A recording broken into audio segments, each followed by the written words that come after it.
السلام علیکم ناظرین، چینل 6 کے سلسلے روشن دان کے ساتھ میں ہوں آفاق نیر، اور ہمیشہ کی طرح ہمارے ساتھ موجود ہیں ہمارے ایکسپرٹ ایس اے محمود صدوزئی صاحب۔ ناظرین، گزشتہ پروگرام میں ہم پاکستان میں نظام عدل اور قانون کی حکمرانی کے حوالے سے گفتگو کر رہے تھے، تو آئیے اس سلسلے کو ہم آگے بڑھاتے ہیں۔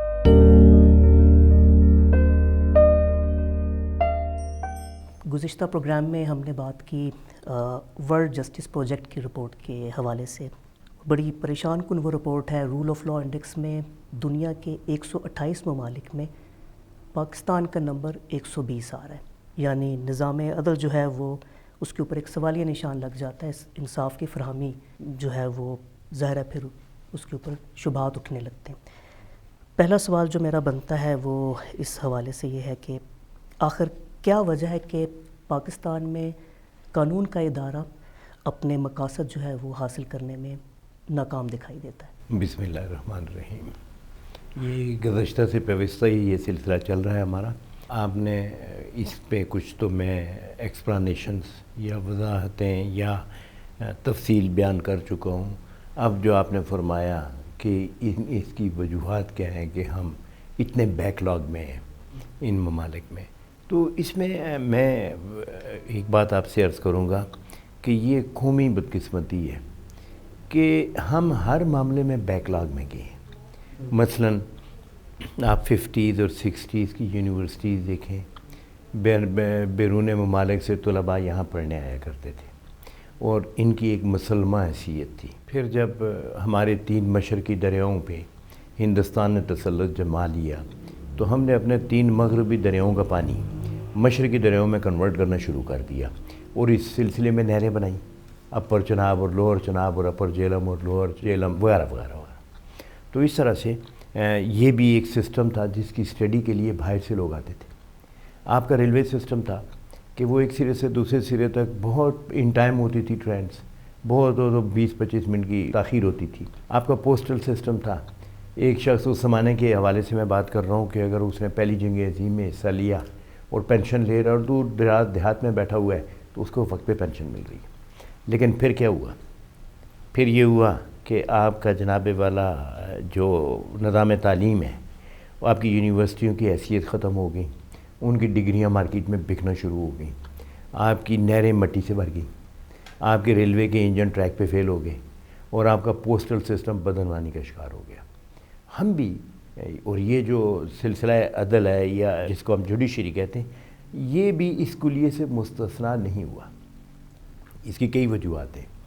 پہلی وجہ میں آپ سے عرض کروں کہ پاکستان بننے کے بعد ہمارے ججز تھے، ہم آج بھی ذکر کرتے ہیں، ان کو ہم کوٹ کرتے تھے کہ جی وہ جج ہیں، جی وہ ایسا جج ہے، وہ ایسا جج ہے، اور بڑے بڑے ستارے ہیں، اتنے بڑے ستارے کہ جس میں جسٹس مارکیانی ہے، جسٹس AR کارنیلیس ہے۔ اب بھی سنا میں، اگر میں سارے نام لوں اور کچھ رہ جائیں تو یہ ان کے ساتھ ناانصافی ہو جائے گی، لہذا میں ان 2 پہ اکتفا کرتے ہوئے کہوں گا کہ اس وقت جوڈیشری میں انڈکشن، اس کا جو سسٹم تھا وہ بہت، اس میں چیک اینڈ بیلنس تھا۔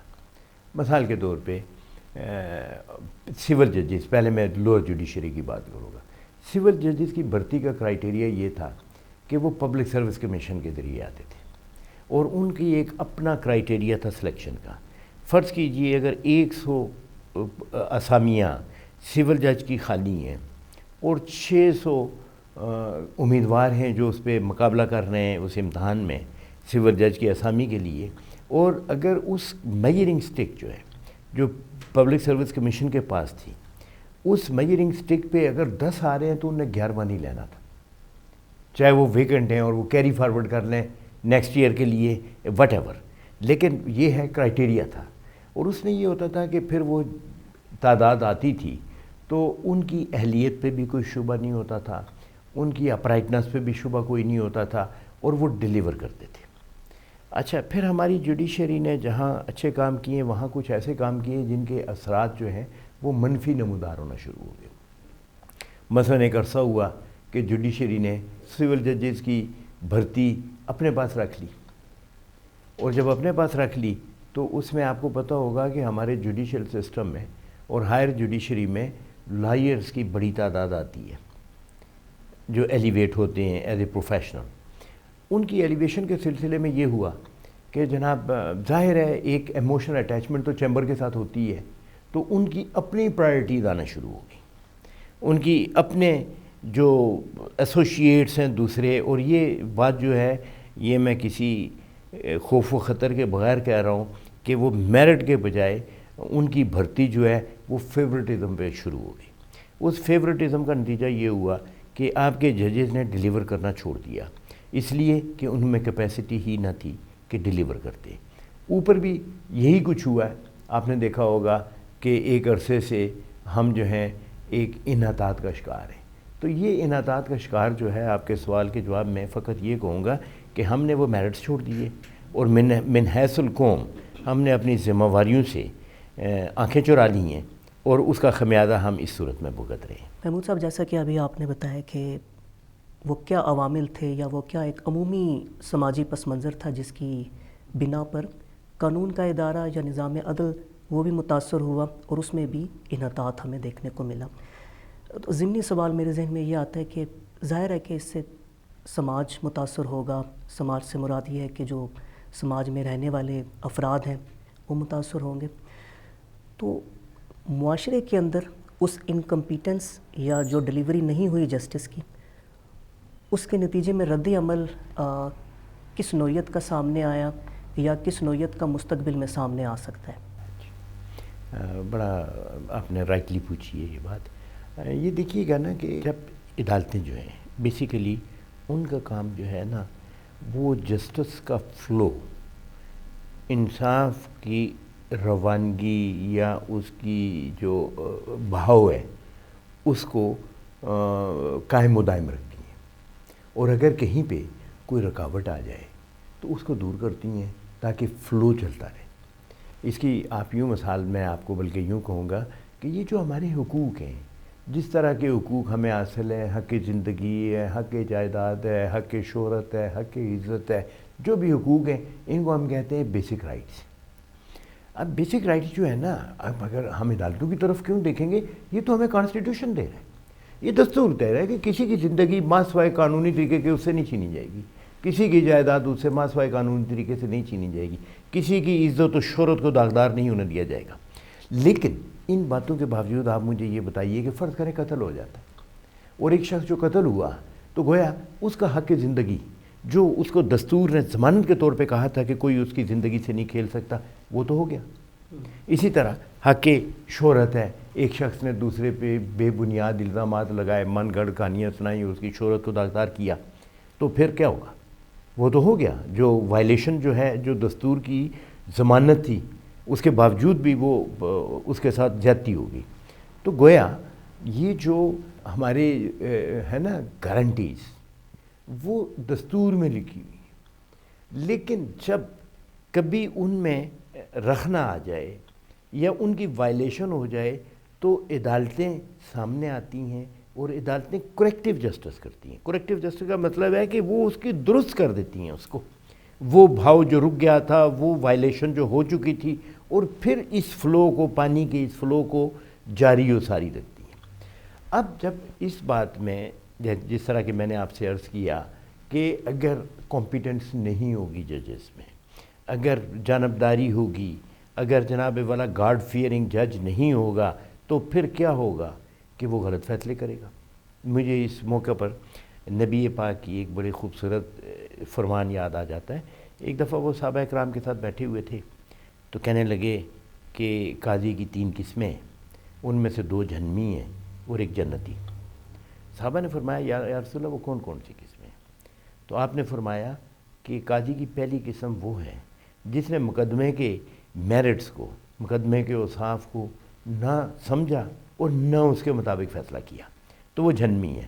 تو اگر ہم اس ماڈرن ٹائم میں دیکھیں تو ہم کہیں گے انکمپیٹنٹ. انہوں نے کہا کہ دوسری قسم اس قاضی کی ہے جس نے مقدمے کے میرٹ کو تو سمجھ لیا، اس کے مطابق فیصلہ نہیں کیا، وہ بھی جہنمی ہے. اب آپ کہیں گے وہ کون ہے؟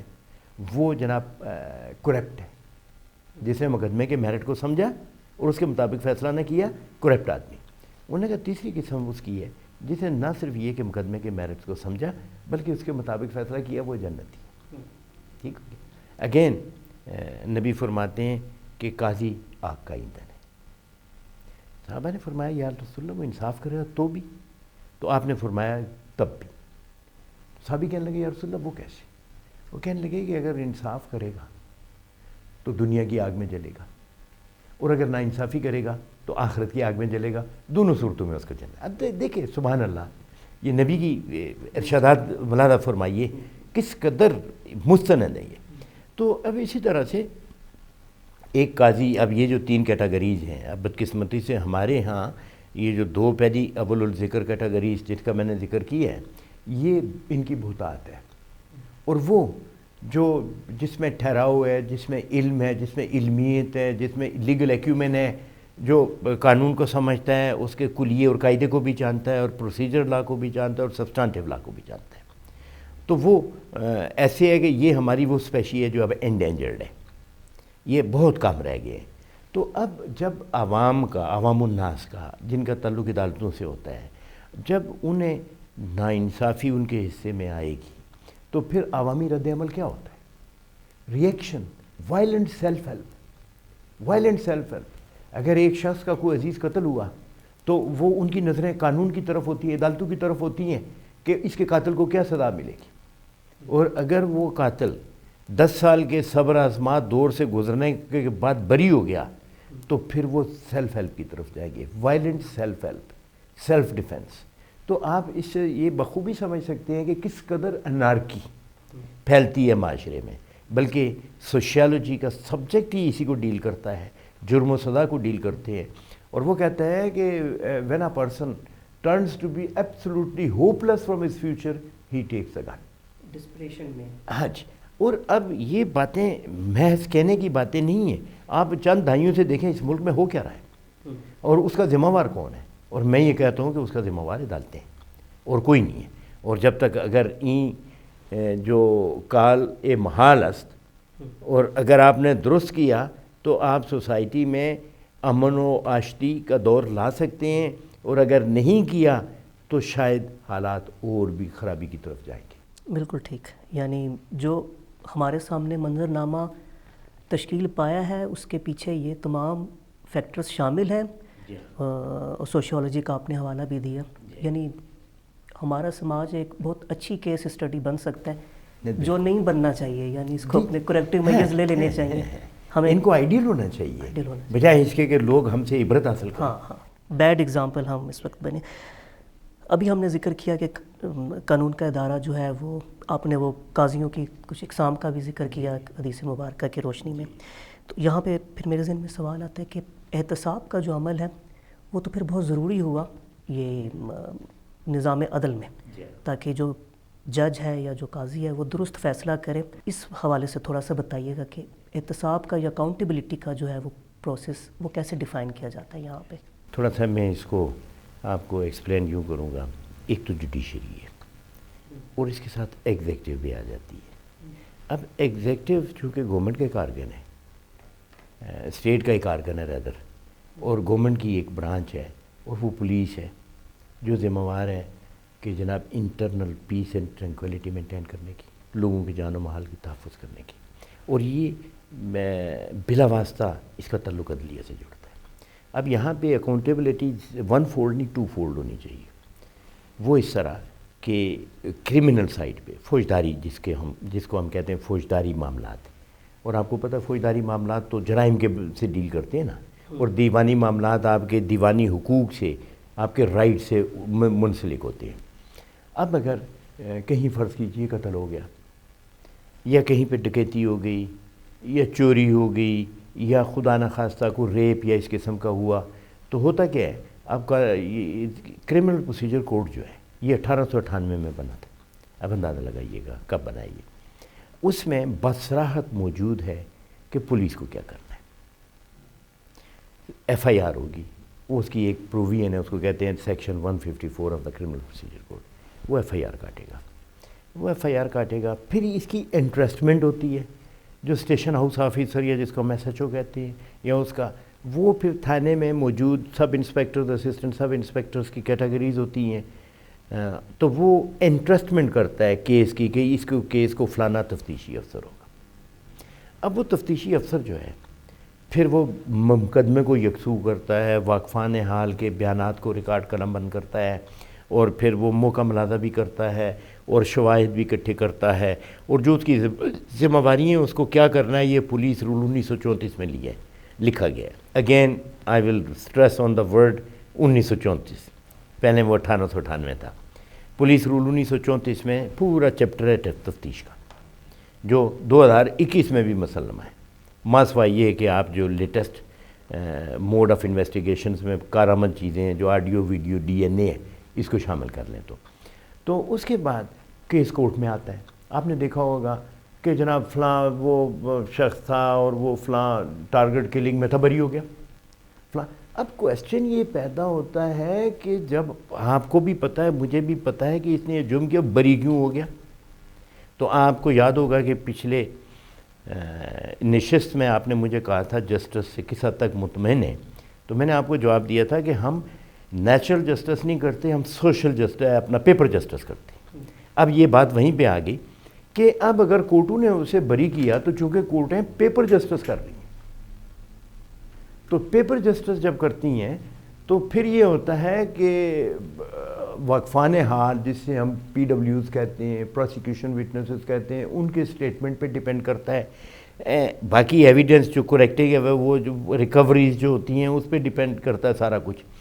اگر ایک کیس جس میں ملزم کوئی اغوا برائے تاوان میں آیا یا وہ جناب والا ٹارگٹ کلنگ میں کسی جرم میں بھی آیا، اگر وہ بری ہوتا ہے، آپ مجھے بتائیے کہ اس کا جو امیڈیٹ انچارج ہے وہ اسے شو کاز نوٹس نہیں دینا چاہیے کہ کیوں بری ہوا، اور وہ اس کے امیڈیٹ انچارج سے اوپر جو بیٹھا ہوا وہ کیا کر رہا ہے، اس لیڈر پہ جو اس سے اوپر ہے وہ کیا کر رہا ہے؟ گویا سب کے سب خواب غفلت میں سوئے ہوئے ہیں، اور کوئی بات ہی نہیں ہے ان کے لیے کہ جناب بری ہو گیا جی، بری ہو گیا جی، عدالتوں نے بری کیا. بابا عدالتوں نے تو بری کی ہے in the light of the evidence you have produced before the court, and if the evidence was not reliable, confidence inspiring and trustworthy, then what was the function of that investigating officer جس کو یہ case دیا گیا تھا؟